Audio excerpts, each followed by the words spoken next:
Hello दोस्तों, आपका इस चैनल पर आपका स्वागत है। नहाने से पहले रखें इन 12 बातों का ध्यान। 1. स्नान करने के बाद लोग शुद्ध होकर पूजा पाठ, जप आदि सारे काम करने के योग्य बनते हैं, इसलिए सुबह को ही स्नान कर लेना चाहिए। 2. शास्त्रों में कहा गया है कि स्नान करने से इन 10 गुणों की प्राप्ति होती है: रूप, तेज, बल, पवित्रता, आयु, आरोग्य, निर्लोभता, दुस्वप्न का नाश और मेधा। 3. लक्ष्मी, धन, पुष्टि व आरोग्य, स्वास्थ्य चाहने वालों को हर मौसम में और हर दिन स्नान करना चाहिए। 4. शास्त्रों में कहा गया है कि सुबह स्नान करने से पाप का नाश होता है और पुण्य मिलता है। ऐसा कहा गया है कि सुबह नहाने वालों के पास भूत प्रेत आदि नहीं फटकते हैं, इसलिए सुबह स्नान करना ही उचित है। 5. बीमारी की हालत में सिर के नीचे से ही स्नान करना चाहिए। गीले कपड़े से शरीर पोंछ लेना भी एक तरह का स्नान ही कहा गया है। 6.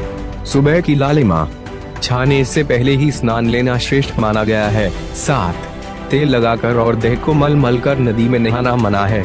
इसकी जगह नदी से बाहर निकलकर तट पर ही शरीर साफ करके तब नदी में डुबकी लगाना उचित है। 8. जिन घाटों पर कपड़े धोए जाते हैं वहां का जल अपवित्र माना गया है, इसलिए वहां से कुछ दूर हटकर ही नहाना चाहिए। 9. नदी की धारा की ओर या सूर्य की ओर मुंह करके नहाना चाहिए। नदी में 3, 5, 7 या 12 डुबकियां लगाना अच्छा बताया गया है। 10. पवित्र नदियों में कपड़े निचोड़ने की मनाही है। नदी में किसी तरह की गंदगी नहीं बहानी चाहिए। 11. किस स्रोत का पानी ज्यादा बढ़िया होता है, इस बारे में भी शास्त्रों में जिक्र मिलता है। कुएं की तुलना में झरने का पानी, झरने से ज्यादा नदी का पानी, नदी के पानी से किसी तीर्थ का जल, तीर्थ के जल से गंगा जल अधिक श्रेष्ठ माना गया है। 12. गंगा माता का कथन है कि स्नान करते वक्त कोई चाहे जहाँ भी मेरा स्मरण करेगा, मैं वहाँ के जल में आ जाऊंगी।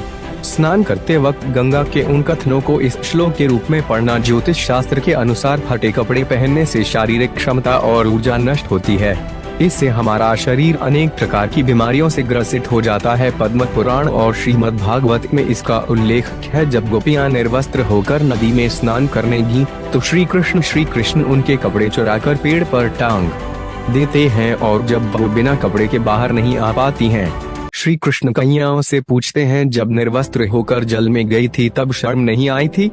गोपियों ने कहा, तब यहाँ कोई नहीं था।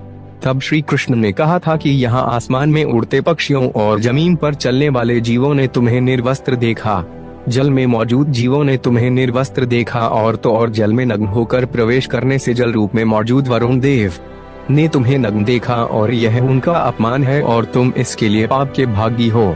इसलिए शास्त्रों में भी निर्वस्त्र होकर नहाने के लिए मनाही है। ऐसे वीडियो देखने के लिए आप हमारे चैनल को सब्सक्राइब करें और शेयर